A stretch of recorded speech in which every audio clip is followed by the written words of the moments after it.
अब इनिसा बहिनीको बाउआमालाई होइन भाइरल गर्ने यी हत्यारा 4 जनाका बाउआमाको फोटो सार्वजनिक गर्दैछु म। तपाईहरु सबैजनाले साथ दिनुहोस्। यी 4 जनाका बाउआमाको फोटो सार्वजनिक गर्दैछु र यो भिडियो सबैजनाले शेयर गर्नुस्।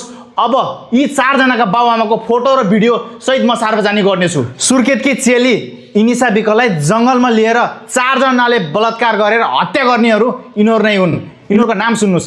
अनमोल गौली, आशिष ढकाल, दिपेश ढकाल र गौरव ढकाल।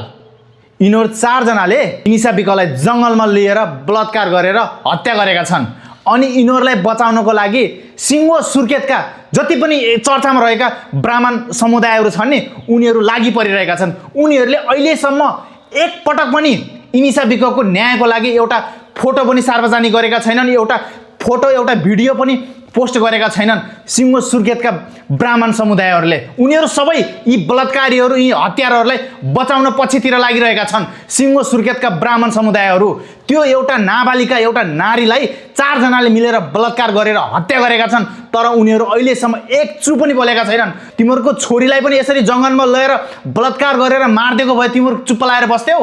यो केसलाई दबाउनको लागि त कर्णाली प्रदेशकै मुख्यमन्त्री एमालेका नेता यामलाल कडेल लागि परेका छन्। बुझ्नुस् कि यो केसलाई यिनीहरूले यसरी फितलो बनाउँदैछन्।